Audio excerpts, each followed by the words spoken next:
Bienvenidos y bienvenidas a una nueva entrevista en Crianza Natural. Soy Rosa Sorribas, soy consultora de lactancia IBCLC desde 2008 y formadora en crianza y porteo desde 2003. Hoy tenemos con nosotras a Lorena Gutiérrez. Hola Lorena, ¿qué tal? Hola Rosa, encantada.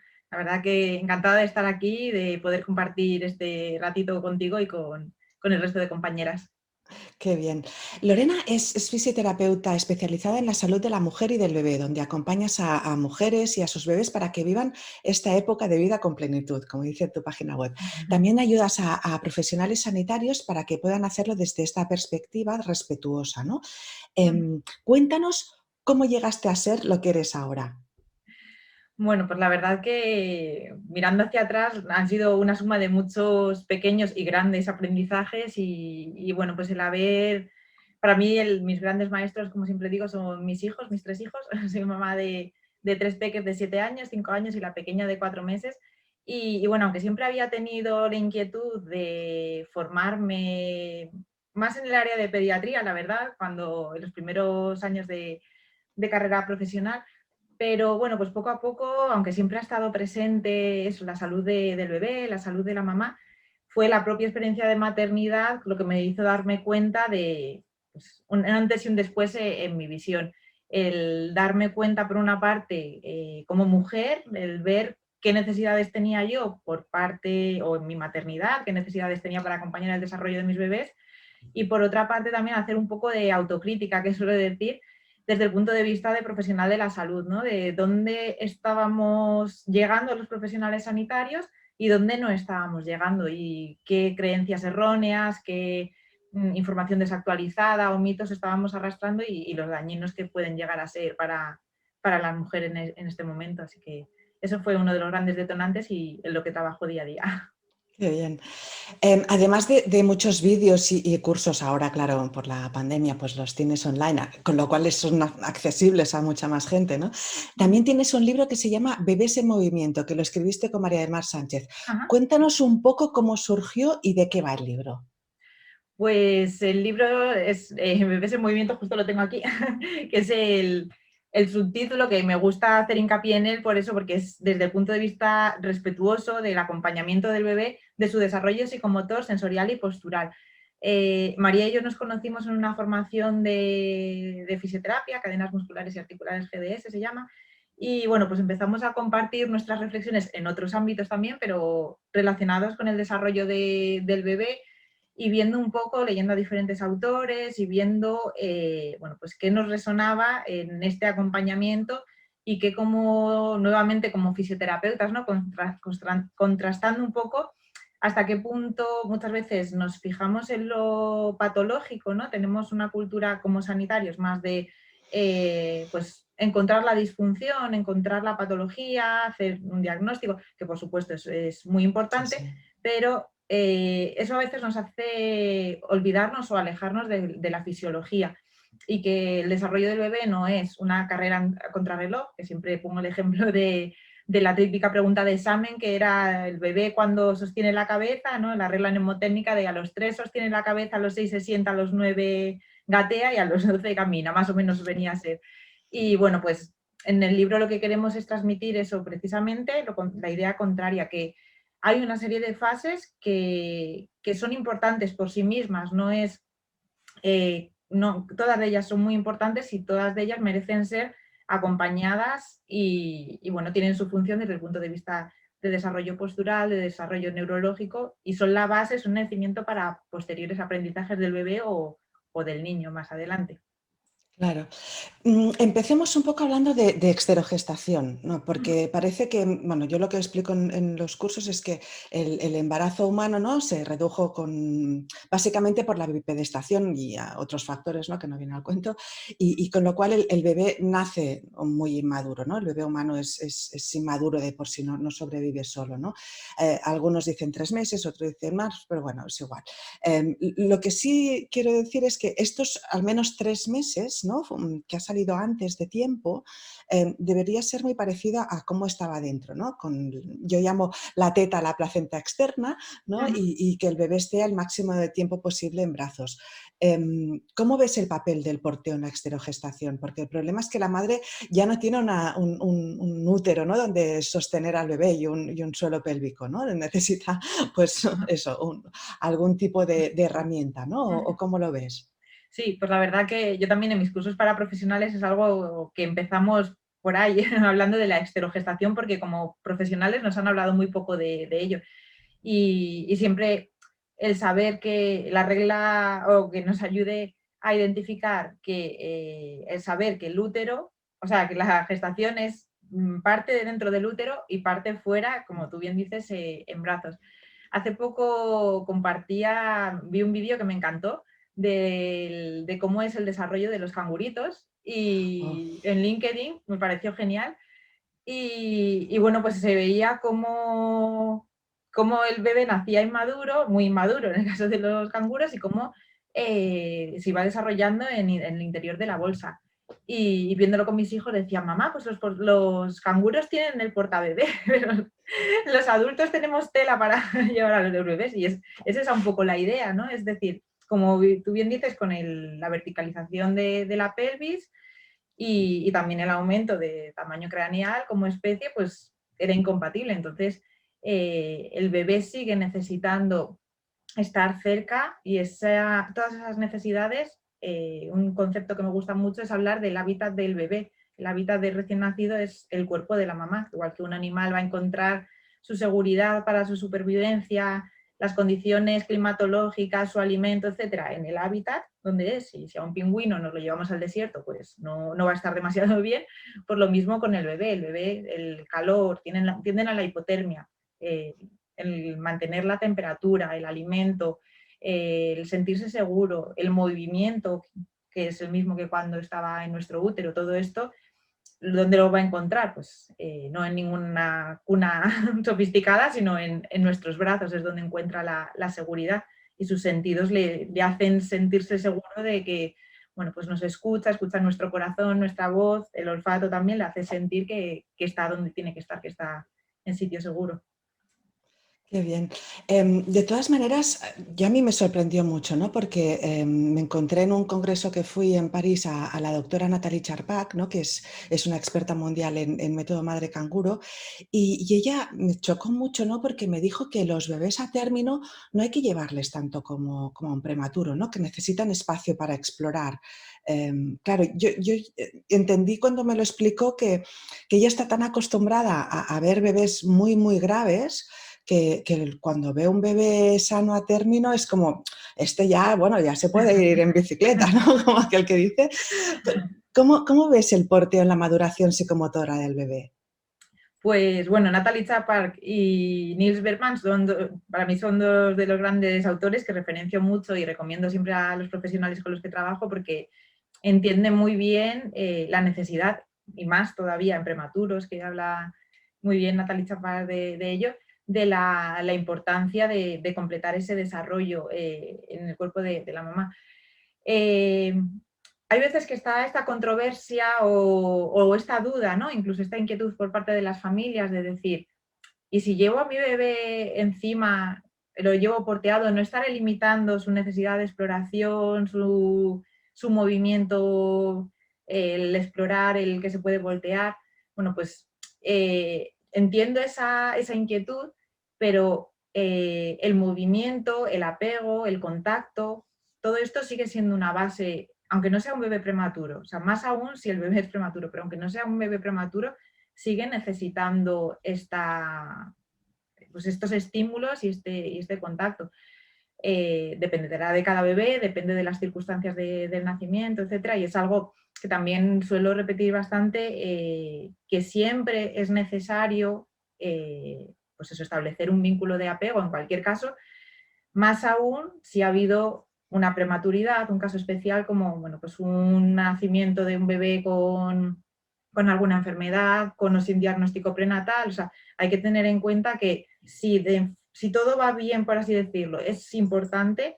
Si las circunstancias han sido adversas, más aún necesita esa mamá y ese bebé recuperar ese tiempo perdido. Y esto es importante también que lo entendamos desde el punto de vista de la salud de la mamá, de cuidar su suelo pélvico, de cuidar la cicatriz de la cesárea si la ha habido, etcétera.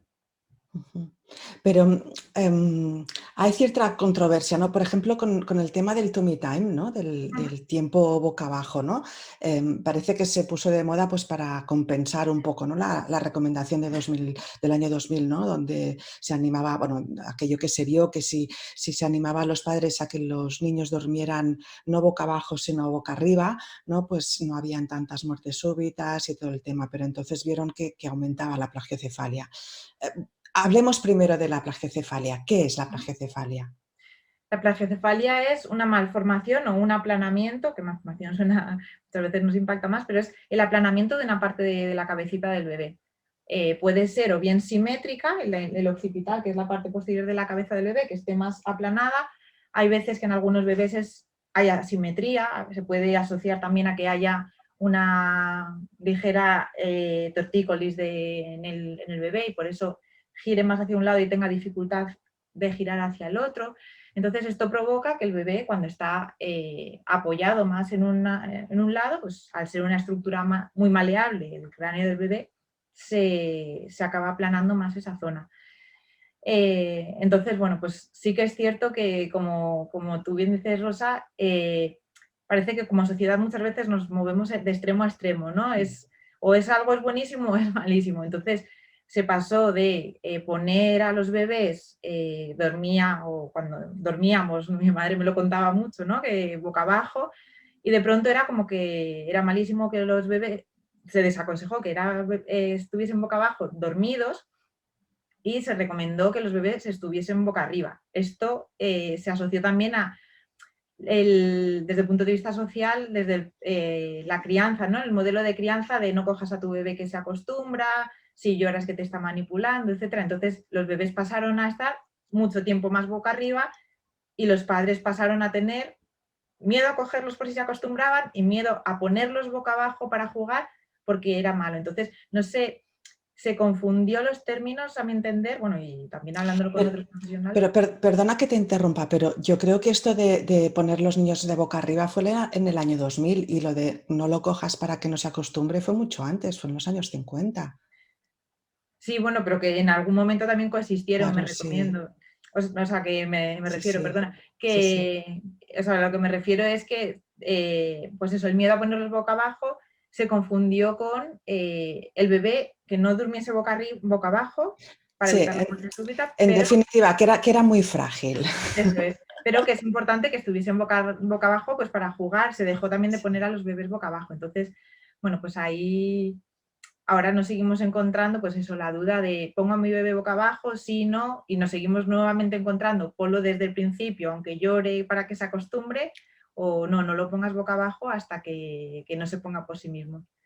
Sí, sí, porque es lo que te decía antes, ¿no? De que he hecho un curso de lactancia, bueno, de fisioterapia de la lactancia, de frenillos, estas cosas, ¿no? Con Jennifer Ujú, Toy y Brina Sampey y otras expertas, ¿no? Y ellas hablaban sobre los reflejos innatos, ¿no? Y decían que la integración de esos reflejos es lo que conocemos como los hitos del crecimiento. No nos da tiempo a hablar de todos los reflejos, pero cuéntanos un poquito, ¿no? Porque ellas dicen que era importante que dejemos espacio a los niños para que puedan desarrollar estos hitos, estos reflejos, ¿no? ¿Nos ujú, puedes contar un poquito qué es un reflejo innato, qué consiste su integración y la importancia, ¿no? del espacio libre de juego? ujú. Pues sí, los reflejos innatos van encaminados a proteger o a la supervivencia del bebé, por así decirlo, ¿no? Y como tú dices, es un tema muy extenso, pero el desarrollo del sistema nervioso pasa porque estos reflejos se integren. Se integre quiere decir que desaparezca, se vayan atenuando y eso sea sustituido por un movimiento voluntario. De no ser así, como sucede muchas veces en bebés con patología neurológica, pueden dar problema o puede estar asociado a algún tipo de patología. De hecho, en consulta los fisioterapeutas valoramos los reflejos porque nos dan la visión de cómo está el sistema nervioso del bebé, si han desaparecido los reflejos que se deberían desaparecer, etcétera. Por ejemplo, uno que muy visible es el reflejo de Moro, ¿no? El de extensión cuando el bebé se asusta. ¿Vale? Entonces, pues si ese bebé tiene un reflejo muy acentuado de reflejo de Moro que no se atenúa, pues en un momento dado eso va a impedir que el bebé se redondee, que conozca sus manos, que integre sus manos, que las chupe, que las vea, que empiece a construir su yo, su corporalidad, de descubrir sus manos, empezar a tocarse, coger sus pies, todo lo que viene después. Y como eso, pues tantos otros reflejos, tantos otros ejemplos que se puede poner con otro tipo de reflejos. Entonces, sí, es importante que acompañemos y que respetemos también pues este proceso, aunque, bueno, a nosotras, mi compañera María y yo nos gusta hablar, se habla mucho de movimiento libre, que es algo súper enriquecedor y a nosotras nos gusta mucho la propuesta que hace, pero nos gusta de alguna forma hacer reflexionar y llamarlo movimiento acompañado, porque al fin y al cabo el bebé aprende a través del adulto, entonces si todo fuese movimiento libre, no cogeríamos al bebé. Entonces se trata de respetar y de acompañar en aquellos hitos en los que esté el bebé y no adelantar, por ejemplo, no sentar a un bebé con cojines si no se ha sentado todavía, no ponerle en un tacatá para que aprenda a caminar, pues este tipo de aspectos que muchas veces se ve, el del tacatá puede ser un ejemplo del reflejo cuando ponemos a un bebé de pie que dicen es que con 4 meses ya echaba el paso, ¿no? Pues eso es un reflejo y no es nada voluntario que esté aprendiendo el bebé todavía. Esto ahora que lo sacas, sobre los 4 meses veo muchas madres, y de hecho yo lo hice con mi pequeña y una chica me riñó, ¿no? Que lo estaba haciendo, pero lo he visto muchas veces de que tienden a ponerse de pie, ¿no? Los bebés y hay veces que estás sentada en el suelo o lo que sea con tu hijo o tu hija en brazos y como que se quiere poner de pie. ¿Qué problema pasa con esto? Pues en ese caso es, como decía, un reflejo que aparece y tiene que ir atenuándose. O, por ejemplo, hay un momento también en que muchos bebés, hay familias que dicen, es que es muy curioso, ¿no? Es muy despierto y quiere sentarse, no quiere estar tumbado. Pues esto es momentos en que, por ejemplo, cuando los bebés hacen como quererse enrollar hacia adelante, están queriendo ver más allá. Es decir, tumbados han descubierto que no, su campo de visión es más pequeño, por decirlo de alguna forma, y es el momento en que necesitan descubrir que boca abajo su campo de visión se amplía. Entonces, pues en este caso, o en el caso de ponerse de pie, pues es acompañarle sabiendo el adulto que antes de ponerse de pie hay otras fases, otros hitos que tiene que pasar y acompañarle, bueno, pues jugar, por ejemplo, a rodar balancear hacia un lado y hacia otro, y él puede ir descubriendo a cómo llegar a ponerse de lado, hacia un lado, hacia otro, y desde ahí a ponerse boca abajo. La croqueta típica, ¿no? Sí, Sí, yo creo que estas mujeres lo que decían era eso, que lo del tummy time, lo que tú decías, que se estaba haciendo demasiado pronto y había algunos reflejos que no estaban suficientemente maduros o integrados como para poder llegar a ese punto, ¿no? Lo que tú decías. ay, perdona, que se había quedado como congelada la imagen. Ahora te explico. También hice hace un par de meses un curso que también me fascinó, que es que hablaba sobre el porteo sin portabebés, ¿no? El In Arms, ¿no? Lo hizo Mel Civil. Espera, tengo un libro suyo aquí, ¿no? El In Arms Carrying, ¿vale? Ajá. Y ella hablaba sobre todo de que la idea de llevar al bebé en brazos, ¿no? En contraste con cargar, ¿no? Supongo que en inglés es más fácil, ¿no? El wearing y carrying, ¿no? Ella hablaba, pues que una cosa es llevar al bebé y otra cosa es cargarse, ¿no? Que al llevarle tienes en consideración de que el bebé es un objeto activo, ¿no? Que no es pasivo, sino que tiene su papel, ¿no? Su agarre, ¿no? Un poco como lo que tú decías de los canguritos, ¿no? Que ellos mismos se van moviendo. No es la mamá cangura la que le coge y le pone en la barriguita, ¿no? Sino Ajá, que son ellos, ¿no? Y que entonces la idea de permitir que el bebé sea un objeto activo permitía tener una comunicación bidireccional entre el portador y el bebé, ¿no? O sea, es decir, que no es que el portador esté manejando un bulto al que tiene que colocar bien por tal como le han dicho, ¿no?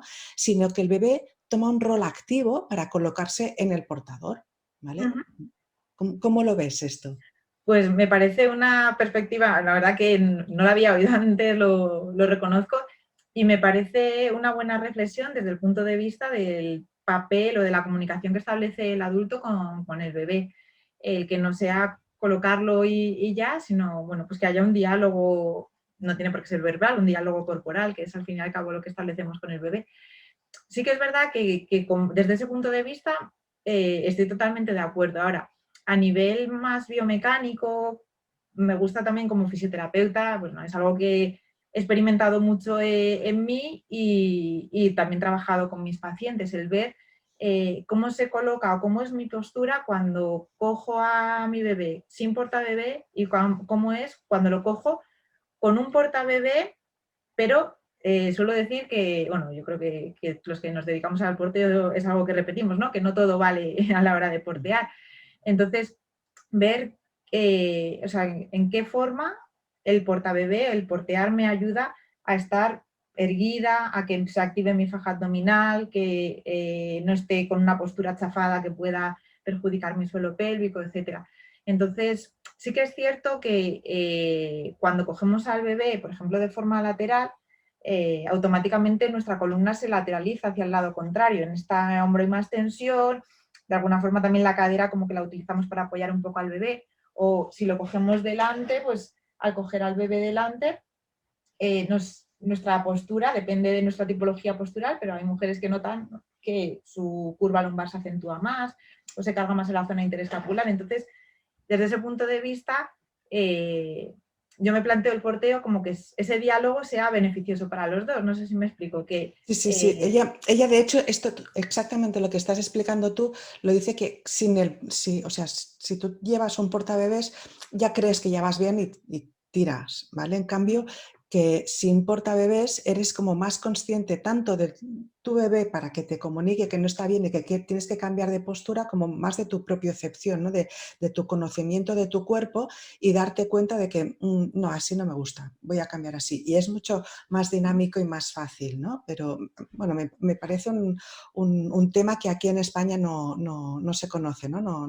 Nadie ha trabajado con él, o al menos yo no lo he leído, ¿no? De sí, gente que hable de es esto, ¿no? interesante eso, de nuevo no, yo lo relaciono un poco como el pensar, ¿no? En puericultura se da mucho que la solución está en un objeto, ¿no? En vez de confiar en nuestro propio cuerpo y conectar con nuestro propio cuerpo. Exacto. Entonces, cuando lo extrapolas al porteo, si pensamos, bueno, esta mochila es maravillosa, este fular, el portabebé que sea, ¿no? Eh, Seguro que lo es, pero si no, por supuesto la tienes que ajustar bien, tiene que ser adaptada a tu bebé, pero tienes que conectar también con tu cuerpo y es algo que estoy desarrollando también mucho, pues hasta qué punto hay cosas que es beneficioso hacer con nuestro bebé en el sentido de, pues, ciertos estiramientos. Por ejemplo, en el confinamiento, pues muchas familias me empezaron a contactar, pues empezaron a portear más tiempo en casa, más con el bebé, bueno, pues más a recurrir al porteo. Bueno, pues muchas consultas eran, pues se me carga la espalda, no sé si estoy ajustando bien el portabebé, no sé si he elegido un buen portabebé, etcétera. Entonces, a lo largo, no sé si fue en el mes de abril, bueno, era en el confinamiento, llevé a cabo un reto de 5 días en el que en cada uno de los días fuimos explorando desde cómo están nuestras rodillas cuando porteamos, que igual parece que es algo alejado, pero no es lo mismo yo estar de pie con mis rodillas bloqueadas y mucha tensión en la espalda, aunque sea un portabebé estupendo y esté bien colocado, a que haya una propiocepción, a que yo active bien mi faja abdominal, a que mis hombros fuimos trabajando a diferentes niveles cada uno de los 5 días. Y eso pues con la idea de, sí, son dos pasos fundamentales, el de portear bien y tener un buen portabebé, pero que no se nos olvide el tercero y bueno, yo creo que también lo hace más, lo disfrutamos más cuando estamos conectadas con nuestro cuerpo y con nuestro bebé. Sí, sí, sí, es exactamente eso. Sigamos. Mel comentaba, ¿no? Que ya en 1961, no lo voy a decir bien porque es un nombre alemán muy raro, Buchelberg, él dijo, pues tú imagínate, en 1961, o sea, hace, bueno, Muchos. bueno, 60 años ya. Pues él decía que la posición óptima del bebé para promover la salud de las caderas del bebé, ¿no? Era con esa posición de aducción, es decir, la apertura de las piernas, ¿no? De 40 grados, o sea, 40 y 40, ¿vale? Y de flexión, es decir, de altura de las rodillas, ¿no? De alrededor de unos 100 grados, ¿no? Y así la cabeza del fémur estaría pues bien integrada en el hueco de la cadera, ¿no? Claro, él decía también que a medida que el bebé crecía, esta necesidad pues iba disminuyendo, ¿no? Porque claro, ya va creciendo todo, ¿no? Se va solidificando, etcétera. Pero encontramos muchas asesoras que dicen que es imprescindible que las piernas estén en esta posición en M cuando no hay absolutamente ninguna evidencia, ¿no? Y es especialmente a partir de los 8 o 10 meses, cuando esto, ¿no? La cadera ya está bien formada. ¿Por qué crees que se continúa diciendo esto? Por este motivo, ¿eh? Yo no digo que no sea más cómodo o te guste más, da igual, pero se dice que, uy, es que para un toddler, ¿no? Una mochila toddler o lo que sea, tiene que mantener la posición en M. Dices, ya, pero es que no es por esto, que el hueso ya está formado, ¿no? Sí, estoy de acuerdo contigo en esta reflexión que a veces, o sea, hasta qué punto es imprescindible eso, el mantener esa postura. Sí que es cierto que en los primeros meses de vida del bebé, pues bueno, la cabeza del fémur, todavía tengo justo aquí el esqueleto, aprovecho para enseñarlo, el que Sí, todo yo lo también.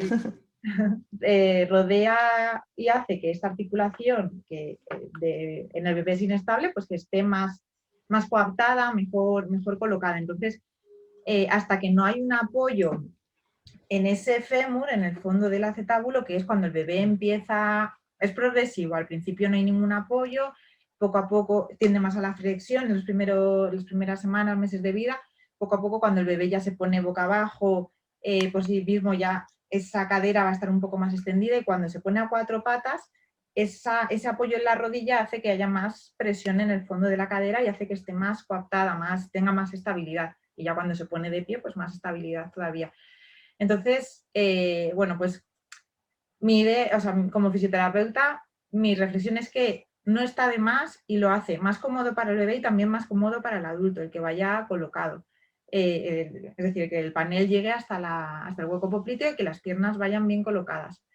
Eh, Hay veces que, bueno, pues tenemos que valorar hasta qué punto, entendiendo que el bebé es un bebé sano, ¿vale? Que no hay una hipotonía, que Patología. no me salía, perdón, Sí. que el bebé tienda a una abducción excesiva de piernas, etcétera.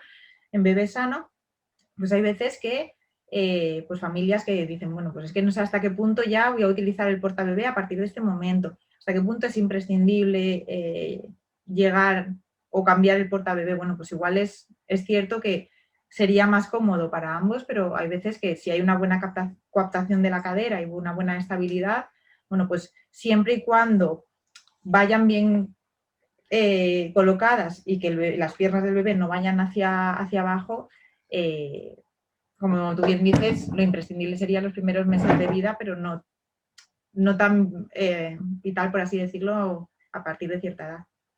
Sí, porque la idea es que también hay la controversia esta, ¿no? De que la tela tiene que llegar hasta las rodillas, ¿no? Y a mí me da la sensación que se ha confundido un medio para que la pelvis esté basculada, ¿no? Y la posición, ¿no? Como estábamos comentando, que sí puede llegar a ser más cómoda, pero no es por el objetivo de que el hueso se forme bien, porque ya está formado, porque yo veo que hay muchos niños con la tela hasta las rodillas que van mal puestos Uh o -huh. que se les clava porque la pelvis no está bien basculada y el peso no está en el culo, sino que está en los muslos y se les clava la tela en las rodillas e incluso se les hace rojez o le molesta al niño, Uh ¿no? -huh. Porque el peso está allí, no está en el culo. O sea, a mí me da la sensación, a ver tú qué opinas, que con la idea esta de la tela hasta las rodillas se nos ha ido la pinza en lugar de decir el peso en el culo. Sí, hay veces que cuando ponemos mucho el foco en algo, como que nos despistamos de otras cosas. Y es verdad que a veces vemos, pues eso, queriendo llevar las rodillas, que las rodillas estén más arriba, el bebé está como colgado de esa zona. No sé si lo Sí. mismo que tú has comentado. Incluso esto en verano se ve más, pues que lleva al bebé menos ropita y bueno, pues hay que insistir a las familias en que cada cierto tiempo metan el dedo y se aseguren que la tela no está haciendo demasiada presión en la corva. Y luego también eso, que no se olviden que la tensión no tiene que ir, que el bebé no vaya. Hay algunas imágenes que da esa sensación que el bebé por ir en forma de C, la C es excesiva Bueno, en el eso ahora sentido de hablaremos. Sí, que, sí. sí, Sí, justo lo sí, no, pensaba, yo me refería más bien a esta idea de que, claro, es que este portabebés ya no te funciona, te tienes que pasar a otra marca, a otro no sé qué o tal, porque ya no te va de rodilla a rodilla. Dices, no, a ver, el objetivo no es que vaya de rodilla a rodilla, el objetivo es que el peso vaya en el culo y en parte de los muslos, pero yo no me siento en una silla que me llegue hasta las rodillas. uh-huh. ¿Me explico? Entonces Sí, sí, sí que sí. es mejor eso, pues si tienes las rodillas un poco levantadas y tal, pero lo importante es que el peso esté allí. Uh-huh. Yo siempre les digo lo que tú decías ahora, de que si puedes pasar un dedo por debajo de la... Mira, tengo un muñeco aquí, un segundo. Sí, es como mejor se ve mostrando lo que... Para los cursos, ¿vale? Tengo el muñeco aquí. Les digo esto de que si la está aquí, pues que si pueden pasar un dedo por aquí, Uh-huh. entonces estupendo. A la que no pueden pasar un dedo es que ya hay demasiada presión, ¿no? Uh-huh. Totalmente. Pero parece que esa es una idea que aquí en España no queda muy clara, ¿no? Incluso cuando yo les digo que no es imprescindible que la tela vaya de rodilla a rodilla, me dicen, tú a ver si te pones al día. Yo, vale. Sí, no hay que olvidar eso, que el ajuste punto por punto debe ser, debe ser homogéneo, que no debe ser en la corva y bueno, en 2 puntos, debe ser homogéneo a lo largo del fémur, a lo largo de la pelvis, a lo largo de las lumbares del bebé y de la espalda. No sé si se me Sí. escucha bien, Rosa, que a veces veo la Sí, imagen un poco entrecortada. sí se está yendo un rato, pero bueno, la voz se oye bien. Vale. Otro de los detalles que estábamos comentando, ¿no? De que los bebés, primero que la posición de las piernas es diferente, ¿no? Lo que has dicho, que si tiene 3 semanas, 3 meses o 13 meses, ¿no? También es la idea de envolverle. A ver, me explico.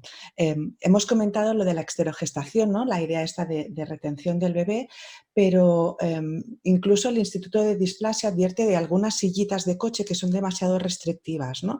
Que ellos se refieren más a niños con displasia de...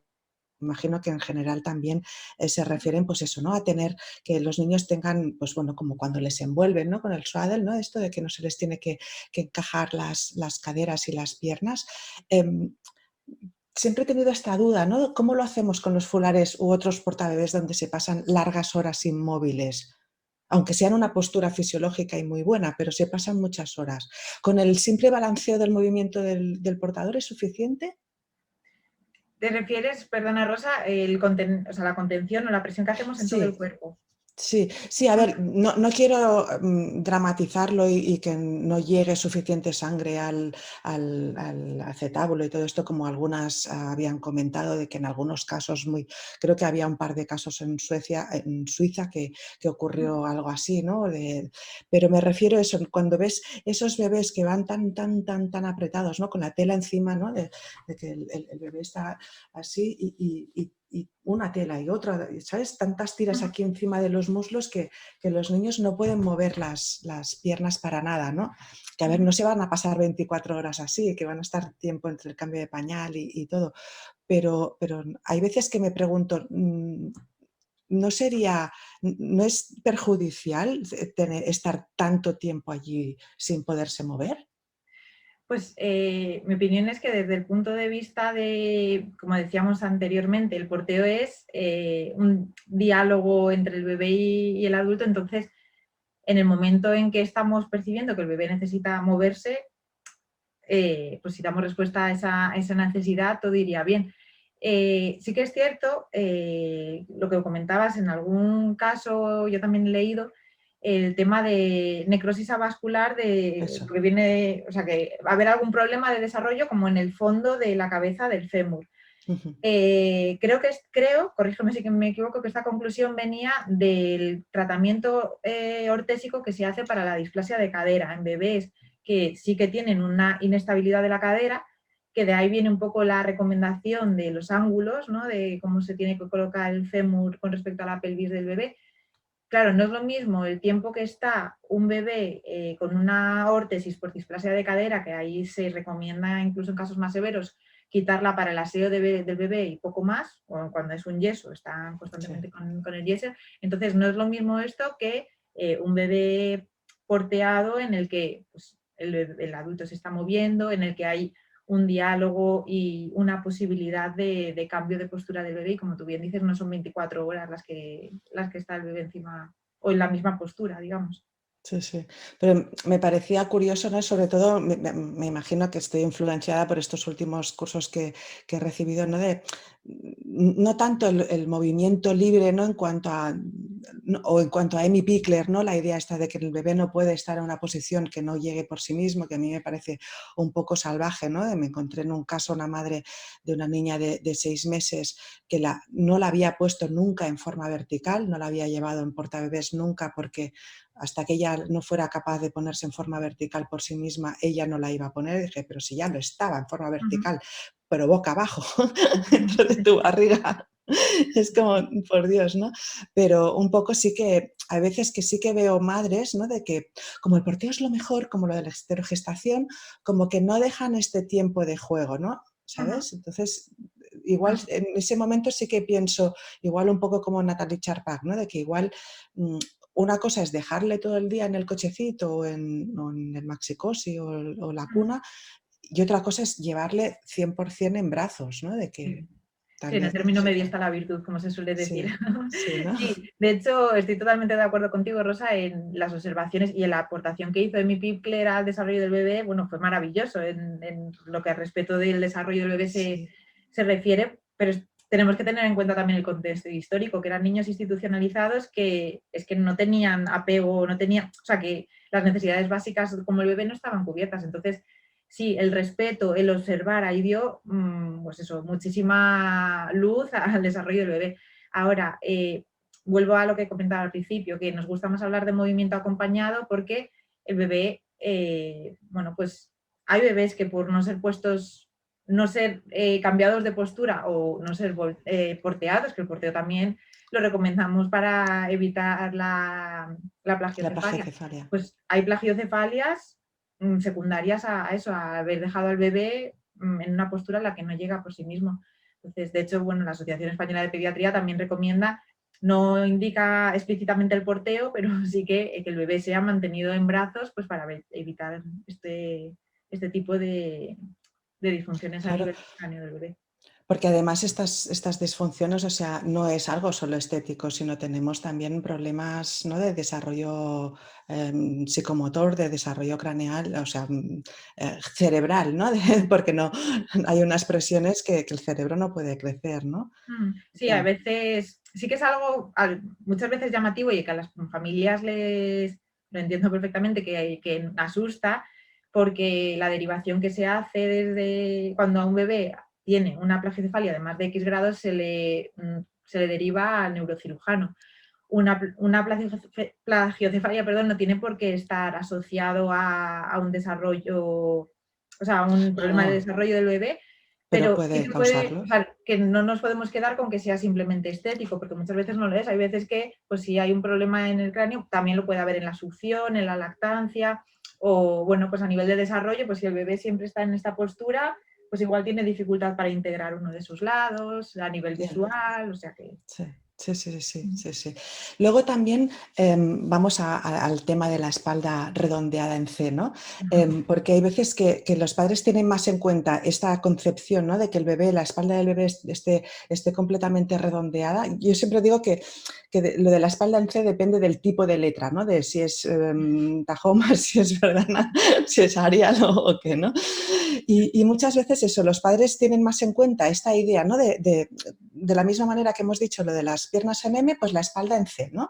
Y no tienen tanto en cuenta las consideraciones de seguridad, ¿no?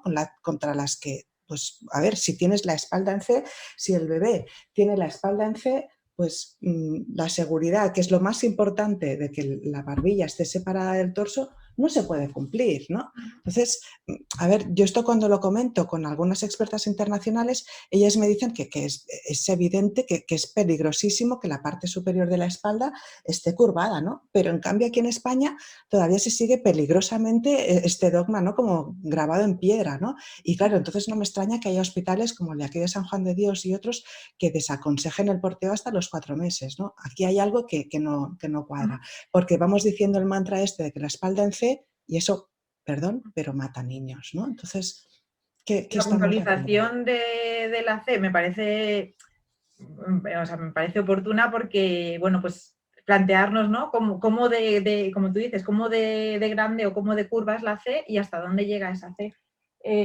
Voy a coger también. Cuando hablamos de la espalda en C, o sea, lo seguro es que la C llegue hasta la zona dorsal alta y de hecho el bebé, pues por ejemplo para la lactancia, ya fuera del portabebé, o sea que cuando estamos dando el pecho al bebé, lo fisiológico o lo ideal y lo que nos da una buena, o sea, señal de una buena armonía en el desarrollo del bebé es que el bebé se adapte al cuerpo de la mamá, no que esté extendido, por ejemplo. Entonces, o sea, esa postura en C es importante desde diferentes puntos de vista, pero eso, sí,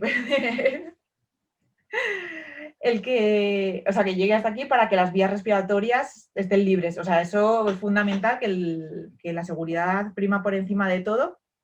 Y de nuevo, pues eso, que haya un contacto, un diálogo, como decíamos antes también, ¿no? Pues saber que no siempre el bebé esté apoyado de la misma forma, sino que le ayudemos a cambiar, etcétera. Otra cosa importante, que también lo hemos comentado anteriormente, es cómo de pronunciada es esa C. Y a mí eso es algo también que me parece súper importante porque, bueno, no lo conozco, no sé si tú tienes constancia de ello, Rosa, pero me parece, o sea, que hay estudios que han medido la saturación de oxígeno de los bebés cuando van colocados en la maxicosi, en el coche, y se extrapola, bueno, y perdón, termino, o sea que cuando están demasiado tiempo en la maxicosis, la saturación de oxígeno en sangre disminuye. Entonces hay familias que tienen el miedo de, bueno, pues si en esa postura en el coche disminuye, no puede ser lo mismo con el porteo. Entonces, ahí estoy totalmente de acuerdo contigo que vamos a ver cómo de curva es esa C, ¿vale? Porque nuevamente, igual que decíamos antes, si el bebé lleva todo su peso aquí y la C es demasiado caída, tengo la tela muy floja aquí, el bebé va a tener una C excesiva, por mucho que las vías respiratorias estén libres. Como adultos no tenemos más que ponernos así e intentar respirar. Es que no es lo mismo que si estamos un poco mejor colocados. Entonces, bueno, pues a eso es lo que me refiero.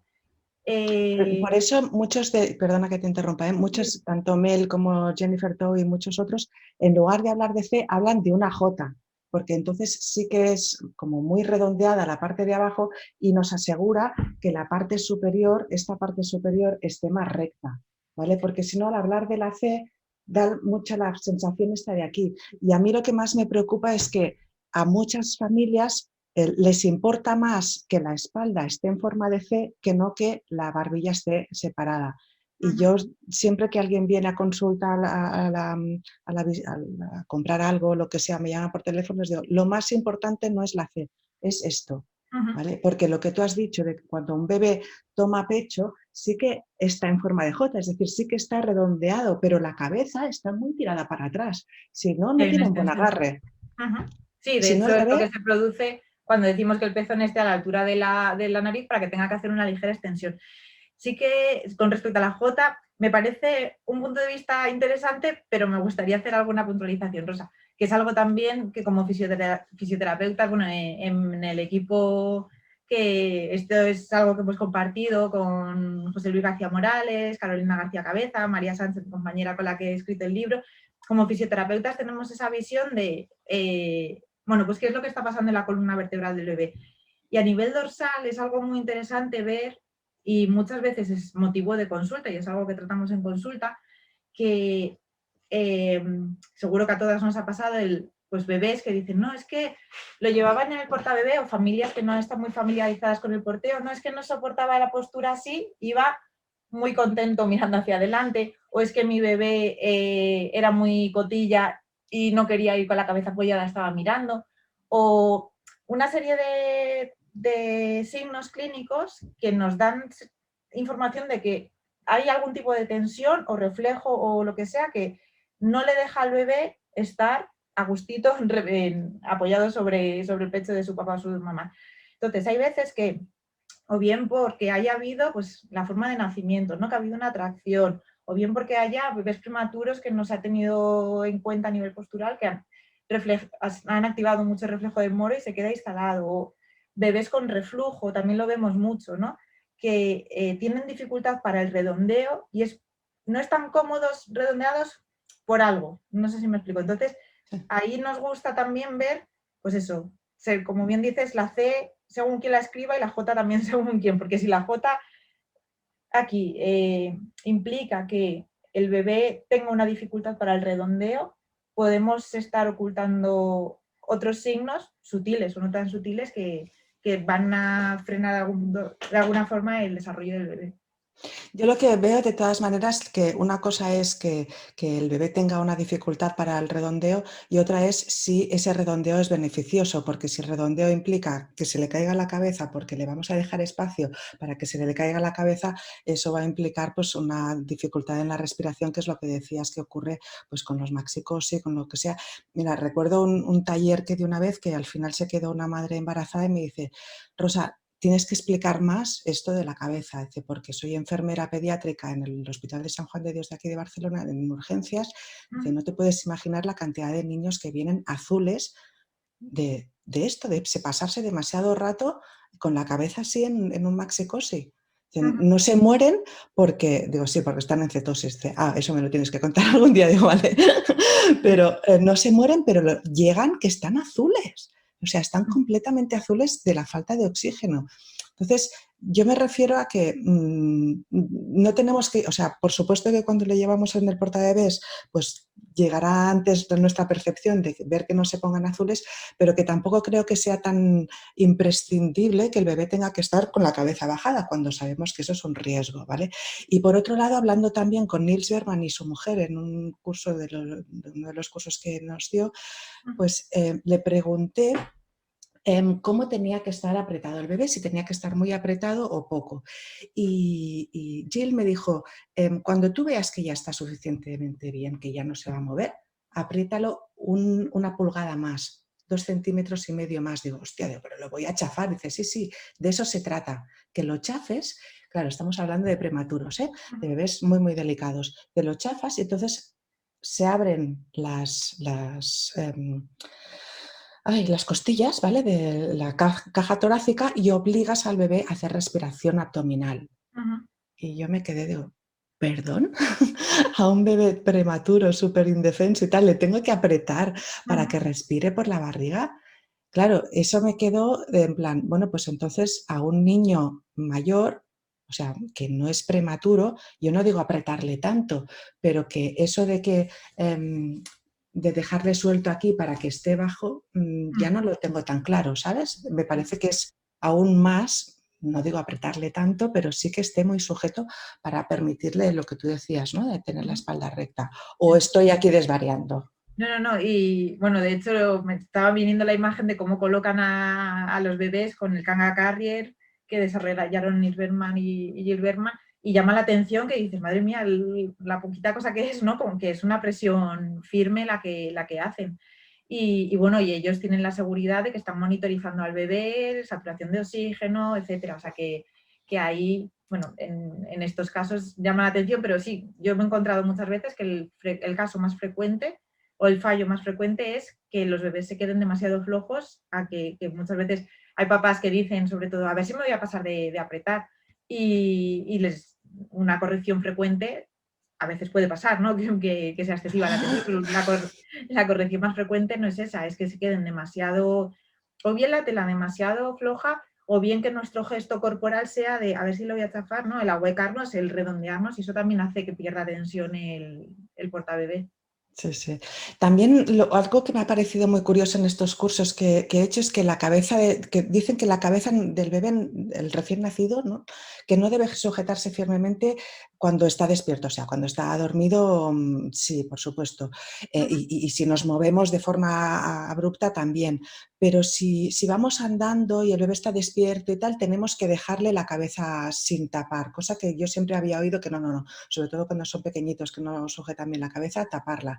Pero no me cuadraba tampoco cuando veía bebés recién nacidos todavía con el cordón umbilical con su madre, haciendo lo que yo le llamo el pájaro loco, ¿no? De agarrarse al pecho de la madre y que ves esa fortaleza, ¿no?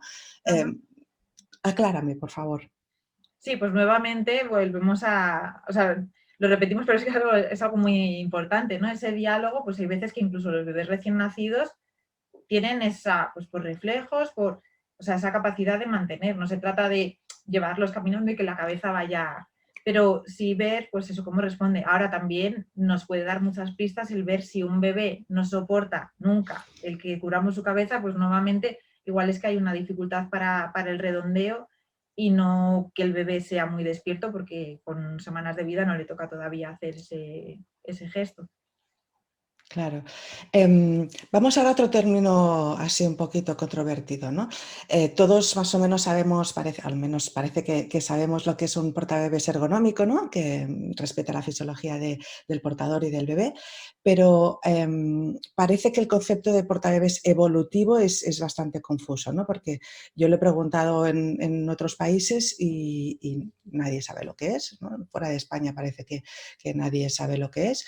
Y además es completamente, o sea, el concepto que yo estoy viendo en muchas asesoras y expertas españolas, este concepto es totalmente contrario al concepto que dice la RAE, ¿no? Que indica que algo evolutivo es algo que se transforma, mientras que en este caso la gente habla de mochilas de varias tallas. ¿Vale? Ujú. Entonces, a mí no me cuadra. O sea, a mí la idea de evolutivo es como el maxi-cosi este, ¿no? Que te ocupa varios, ¿cómo se llama esto? Varios estadios, ¿no? Estadios o como se llame. Sí, Yo, fases. yo no sé, ¿tú qué opinas? Mm. ¿Para ti qué es un portabebés evolutivo? Porque para mí es un portabebés que sirve desde el principio hasta el final, aunque igual hay otras cosas pues, que son más apropiadas para esas edades, ¿no? Yo qué sé, al principio pues un fular o una bandolera, ¿vale? Y después pues yo qué sé, ¿vale? Un Ujú. portabebés más grande o más fuerte, como hay portabebés más para verano y otros para invierno, ¿no? Ujú. Pero que un portabebés evolutivo tenga que tener 3 tallas, para mí no me cuadra. Sí, para mí, o sea, sin entrar en la terminología concreta, lo ideal es que el portabebé se adapte a las necesidades del bebé y del adulto en cada momento. Entonces, bueno, pues lo ideal o esas necesidades no van a ser las mismas cuando el bebé tiene un mes, que cuando tiene un año, que cuando tiene 3 y le seguimos cargando. Entonces, me parece muy bueno el concepto de evolutivo con el que decías, el coche, los dispositivos de seguridad, o como alguien me dijo alguna vez, es como si le compras a tu bebé unos zapatos de la talla 25 y mientras tanto pues le pones algodones, ¿no? O plantillas, lo vas rellenando. Entonces, bueno, pues que abarque, o sea, que abarque diferentes fases, pues seguramente vamos a necesitar diferentes portabebés, incluso desde el punto de vista ergonómico, como fisioterapeuta, yo también recomiendo el combinar en una misma fase del desarrollo, combinar diferentes portabebés porque, bueno, en la medida de lo posible, porque nos van a ayudar a repartir el peso del bebé y que el gesto no sea repetitivo siempre de la misma forma, no siempre lleve a la misma presión del cinturón de la mochila a las lumbares o no siempre sea un porteo con bandolera asimétrico, etcétera. Entonces, bueno, pues lo ideal sería pues que aquel portabebé, aquel dispositivo que permita un buen ajuste punto por punto del bebé, tenga un mes, tenga un año o tenga 3 años. Entonces, es difícil que algo, bueno, o sea, algo. Claro, sí, no, no, un portabebés siempre decimos esto, lo ideal es que tengas un par, pero yo lo que me refiero, y no sé si te lo acabo de entender bien, es, para mí la idea es que tengas un par y ese par los puedas utilizar siempre. Es decir, que una bandolera, un par o tres, ¿no? Mejor Ujú, tres, una bandolera, un fular y una mochila, porque hay momentos que sí que prefieres un fular, pues porque necesitas algo que te agarre mejor, que se adapte mejor al bebé, por la edad del bebé, por la situación en la que está, necesita mejor apoyo y tal. En otro momento, ostras, no tengo que salir a recoger al crío a la guardería o al cole o lo que sea con una bandolera chimpún. O, ostras, voy a hacer una excursión o mi pareja que no le gustan mucho las bandoleras, pues, o los fulares, pues vamos a ir con una mochila y tal. Entonces, para mí es más esta la idea de tener más de uno, pero ujú, siempre. Entonces, evidentemente que al principio utilizarás más un fular o una bandolera que no una mochila.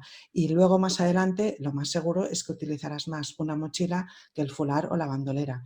ujú. Pero para mí, no sé si lo que estás diciendo es esto o no. Mejor tener una mochila de talla 1, otra mochila de talla toddler y otra mochila de talla grande.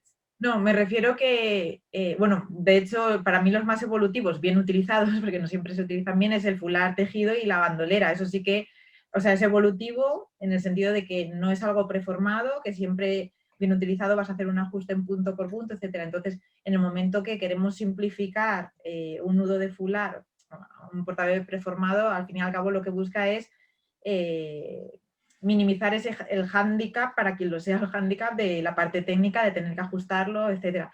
Entonces ahí ya pues como que se acortan un poco los lapsos de edad que van a abarcar, o de edad, o de peso, o de tamaño del bebé. Entonces, bueno, pues yo creo que es difícil que un portabebé preformado nos pueda abarcar todo de forma correcta, ¿no? De forma, o sea, de forma segura, haciendo un buen ajuste punto por punto, etcétera. Ujú. Vale, bien, ¿qué más? Sí, la fisiología del portador, ¿vale? Ujú, Porque lo que hemos dicho antes, ¿no? Un poco de que tenemos que tener más cuidado, ¿no? Cuando porteamos, especialmente al principio, ¿no? Que acabamos de parir y tal. ¿Cómo afecta el porteo al suelo pélvico? ¿Es preferible portear que empujar un carrito o hay mejores posiciones que otras? ujú. Pues aquí también es un tema, un temazo, diría yo, que nuevamente me he encontrado como las dos vertientes que decíamos antes, ¿no? Como el porteo es maravilloso, me ayuda a tener mi bebé cerca, a tener la postura mejor colocada, voy a partear, que seguro que porteando se recupera mi suelo pélvico, esa es me voy un poco al extremo, ¿vale?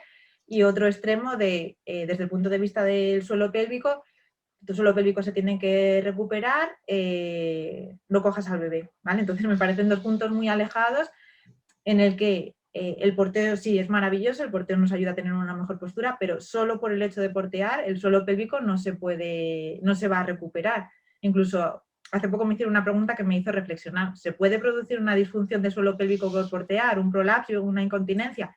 Pues no diría un no rotundo porque si hay una debilidad, hay una disfunción, pues igual el gesto repetitivo, bueno, hay que valorar los casos individualizados. Ahora, irnos al otro extremo de decir no portes a tu bebé, eso es no entender la diada bebé-mamá o no entender las necesidades del bebé o de la mamá. Bueno, vale, independientemente del sistema de crianza elegido que al final ahí es decisión de la familia, pero el bebé tiene unas necesidades de ser cogido en momentos más o menos, pero los va a tener. Entonces, ¿hasta qué punto pues, podemos negar esa herramienta que sabemos que es útil para que tenga una mejor postura, para que la mujer esté mejor colocada? Yo me imagino que si hay una indicación médica, ¿no? De que realmente pues, esa mujer ha tenido hay un desastre, pues como si tuviera tuberculosis, ¿sabes? Que no puedes estar en mucho contacto, como mucho darle el pecho con mascarilla y adiós, ¿no? O sea, no puedes estar cerca del bebé. Pero si es un caso así tan grave, ¿no? Como podía ser tener tuberculosis, pues lo asumes y ya está, pero solo en ese caso, ¿no? Tendría que ser tras una valoración médica, ¿no? Ujú. En, Sí, en- en caso, por ejemplo, de diástasis abdominal u otras características especiales, ¿podría ser algo así o no?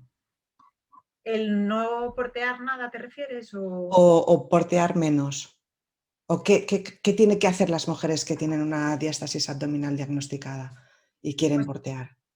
En ese caso, yo como fisioterapeuta recomiendo el hacer una valoración de fisioterapia, por supuesto, el haber elegido un buen portabebé, el asegurarse de tener una buena técnica de porteo y el tercer paso súper importante es eso, el que ayudarle y hay veces pues, que necesitamos bueno, pues hacer una serie de ejercicios o tratamiento de fisioterapia para ayudar a esa diástasis, o es diástasis o disfunción del suelo pélvico, incluso en mujeres con cesárea. Me voy a lo que decía al principio, si una mamá que ha tenido a su bebé ha nacido por cesárea, ya, no sabe, aunque se haya respetado el piel con piel, pero ya ha habido un disruptor del vínculo, ¿no? Pues más necesario será todavía para ese bebé y esa mamá estar cerca y el porteo puede ayudar. No digo portear a toda costa, es que la mamá es al final escuchar su cuerpo y ver en qué le puede ayudar, igual que no le recomendaríamos, aunque caminar es maravilloso, irse a caminar 5 kilómetros, por ejemplo. Claro.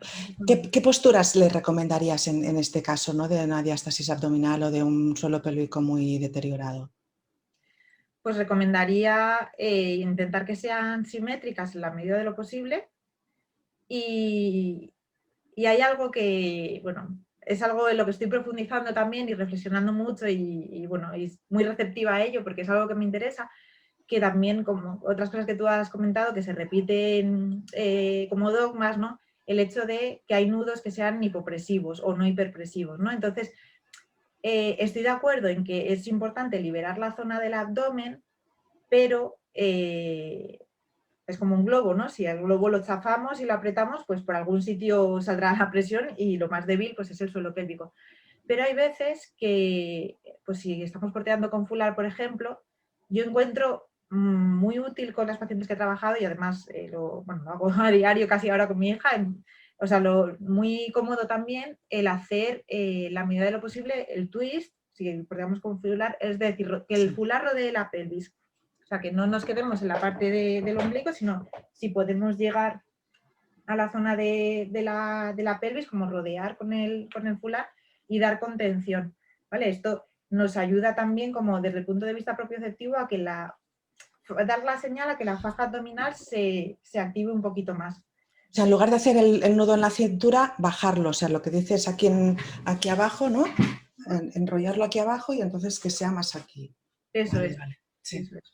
Incluso en algunos casos, si el bebé es muy pequeño y el bebé se queda muy arriba y necesitaríamos un twist muy largo, pues ahí con algunas pacientes yo he trabajado con un cinturón abdominal, el cinturón pélvico, perdón, para ayudar a dar esa contención a la pelvis y pues ayudar a que haya una mejor postura. Nuevamente, no, o sea, no solo depender de un dispositivo externo, sino bueno, pues hacer otros métodos de reeducación postural, de propiciación, de ejercicios de mantenerse en el eje, o sea, parte del tratamiento. Porque tenía entendido que en estos casos era preferible que el peso estuviera más en los hombros y no se desplazara tanto hacia a la zona pélvica. Ujú. ¿Es correcto o no? Sí, sí, pero eso, voy a lo mismo que cuando evitamos hacer, o sea, queremos liberar la zona abdominal, yo siento que hay veces que lo que hacemos es suspender al bebé, voy a poner de pie para que se me vea mejor, suspender al bebé de la parte alta. Entonces, si todo el peso de mi bebé está suspendido, por así decirlo, de cintura escapular y tórax, y mi tono no es bueno y caigo, pues ahí, aunque no tenga ningún nudo, pero mi propia flexión va a hacer que haya, bueno, aquí no tendría bien colocado el bebé, ¿vale? Ya, Pero bueno, la sí. propia postura va a hacer que haya más presión hacia el abdomen. Entonces, Claro. lo digo como esa sensación propioceptiva de estar más erguida. Ujú. Vale. Ahora que hablamos de todo esto del suelo pélvico y tal, tienes un curso intensivo de conciencia postural y suelo pélvico. ¿Nos puedes contar un poco en qué consiste? Sí, pues, bueno, la perspectiva, que no me salía, perdón, la idea es también como profesional dar herramientas a las mujeres a cuidarse, porque hay veces también, y esto lo he vivido yo en primera persona, como profesional me refiero al dar recomendaciones erróneas, es decir, como fisioterapeuta pensar, bueno, esta mujer tiene que hacer hipopresivos, tiene que hacer tal, tal, tal, y damos una tabla de ejercicios maravillosa, y a la hora de la verdad, cuando viene la paciente a consulta otra vez, pues nos damos cuenta que nos dice que no ha podido hacerlo, etcétera. Y esto fue uno de los grandes aprendizajes de mi maternidad, el darnos cuenta que yo como mamá necesito unos cuidados, pero que no voy a poder sacar la esterilla y ponerme a hacer esa tabla de ejercicios. Entonces se trata de encontrar herramientas efectivas y compatibles con nuestra realidad. En este caso es un curso que son vídeos cortos de 15-20 minutos en los que pues, ayuda a la mamá a tomar conciencia de su postura, de su suelo pélvico y con ejercicios que sean también compatibles La vida. estar con el bebé. Con la vida y con el bebé. Sí, yo les digo que aprovechen, bueno, antes les decía, ¿no? De cuando hacen anuncios, ¿no? Ahora como todo el mundo vemos Netflix y cosas de estas, ya no hay anuncios, ¿no? Pero pues eso, cuando hacían anuncios o cuando tenías que esperar en un semáforo, ¿no? O cosas así que dices, bueno, pues momentos vacíos, ¿no? En tu vida, pues eso, ¿no? También tienes un curso de fisioterapia grupal para mamás y bebés, del que ya llevas sexta edición. Vas un poco más allá, ¿no? Entonces, esto de la consciencia postural y suelo pélvico. Sí, este en concreto es para fisioterapeutas y es el trabajar en diferentes técnicas de, pues, lo mismo de ayudar a la mujer en la reeducación postural, a la vez que estamos también dando herramientas a la mamá para acompañar el desarrollo del bebé. Hablaba el otro día con algunas compañeras que bueno, van a empezar el curso que decían, es que hago clases para las mamás, pero de alguna forma como que no sé involucrar a los bebés o no sé cómo, o se queda el bebé, bueno, pues aprovechan si el bebé está dormido o si el bebé está despierto no pueden hacer los ejercicios. Entonces, bueno, pues es una forma de trabajar que he impartido muchas veces clases con mujeres de esta forma y ahora, bueno, pues con mi hija de 4 meses lo hago casi a diario, ¿no? Precisamente ayer compartía un vídeo en el que, pues cuando el Sí. bebé está en el suelo y le estás ofreciendo algún estímulo para que siga con la mirada o estás haciendo masaje infantil o, bueno, pues acompañando su desarrollo, puedes aprovechar, pues ya que estoy en el suelo, que además es genial para nuestro suelo pélvico y nuestra espalda, pues aprovecho para estirarme, bueno, pues al fin y al cabo este curso va en esa línea, en dar herramientas a los fisioterapeutas para trabajar así, de forma conjunta. Qué bien. Estos cursos, así como si la gente quiere contactarte, están en tu web, que es fisiobim.com, ¿no? Eso es Muy, las iniciales o la abreviatura Fisiobim de fisioterapia para bebés y mamás. La B de ajá, bebés, Y, M de mamás. muy bien. Y para acabar, cuéntanos también sobre tu faceta de mentoría de emprendimiento. Pues bueno, esto es algo que he puesto en marcha, bueno, ya hace un tiempecito, la verdad, una comunidad para profesionales sanitarios que se llama Aula y viene un poco también de mis frustraciones como emprendedora, o precisamente hoy que es el día de la mujer emprendedora, Sí. pues Fisiobim me empezó en mi primer embarazo, entonces el sentir que yo tenía muchas ideas, muchas ganas, pero como emprendedora, como mamá emprendedora, pues había respuestas que no sabía dónde encontrar.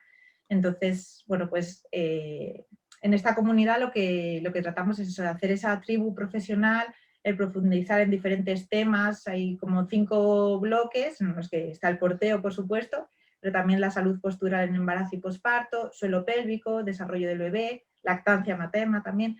Y luego damos también hacemos mucho hincapié en la parte de emprendimiento sanitario, porque bueno, no es solo conocer las técnicas de nuestra profesión, sino saber también hacerlas llegar a nuestros pacientes y más ahora también con el momento que estamos viviendo de llegar a más personas online, etcétera.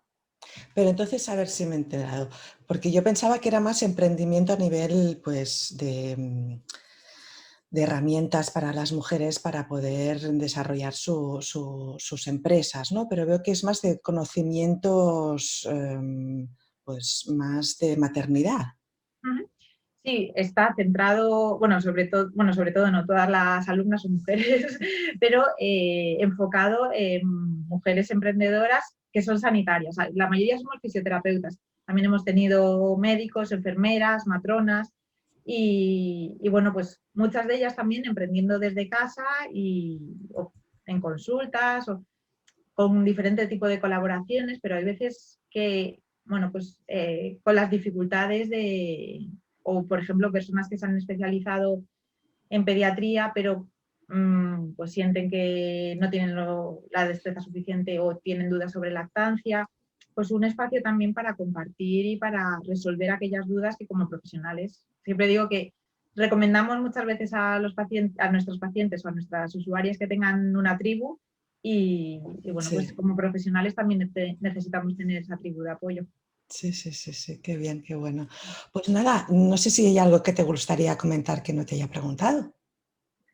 Bueno, pues la verdad que son temas todos tan interesantes que, que podríamos seguir charlando, pero bueno, la verdad que yo creo que hemos dado un buen repaso a la Sí, salud de ¿no? la mamá y del bebé y bueno, pues espero que sea de mucha ayuda y nada, cualquier duda o cualquier cosa que me queréis hacer llegar, estaré encantada.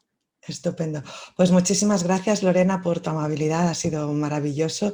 Muchas gracias a todas y a todos por asistir o por vernos en diferido. Y recordad suscribiros si queréis volver a ver este webinar o acceder a todos los anteriores en crianzanatural.com/podcasts.asp.